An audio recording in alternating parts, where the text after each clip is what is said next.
Hello everyone, my name is CSW, or better known as Perseverance on Swordsman Online. And today I am here back once again with another episode for tutorials or guides for your Swordsman Online. So let's just do a quick recap of what we learned so far. So far we know that we want to land a flaw exposed on our opponent, and the reason we want to land a flaw exposed on our opponent is because we need to do combos in order to do damage. And likewise, most classes have their combos require flaw exposed in order to land them. So given that, it's pretty obvious that your opponent probably will not simply let you walk up to them in order to flaw expose them. They could dodge, or they could block it, but they will probably do something to defend themselves. Well, if they dodge, there's not much we could really say about that for now. But if they block, we know that there is one thing we could do, which is to grab them. But even if we grab them, that's not going to help us flaw expose them, remember? Because if you just throw them on the ground and you try to flaw expose them, well, it wouldn't work. You can't just simply flaw expose a grounded target just like that.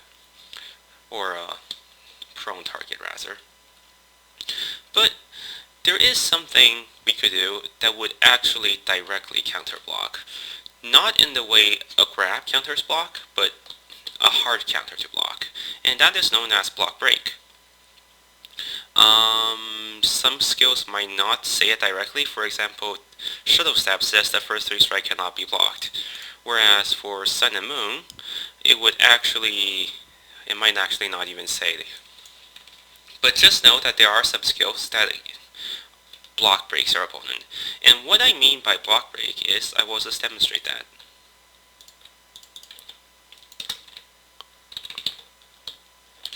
As you can see, once my opponent is block broken, we can combo them, just as if we were acupuncturing them. And that is because when you block break an opponent, they are flaw exposed, but they are dazed.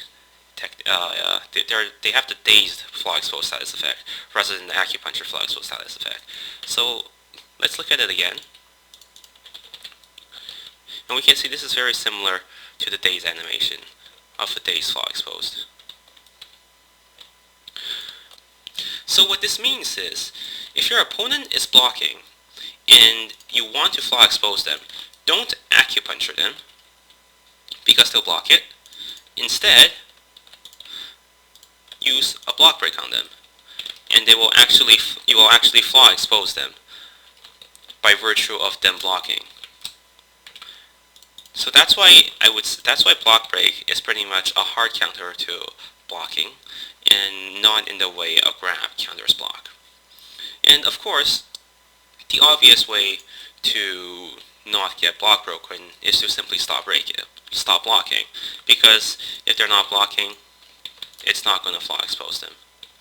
So with that said, that's pretty much all there is to know about block break.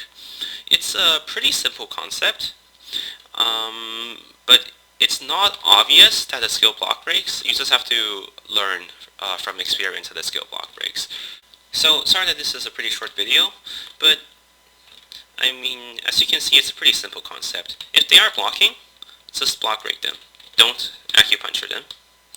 And if they're not blocking, then acupuncture them. Or alternatively, if someone's doing the same thing to you, release block. Don't get block broken. And that's about it. Thank you. And next time I will start talking about some different parts of the game, such as I think I will be talking about counters ready and the freeze effect. And after that, that will probably wrap up on the basic mechanical knowledge of Swordsman Online, and we can start getting into more advanced stuff. So until then, see you and enjoy the game.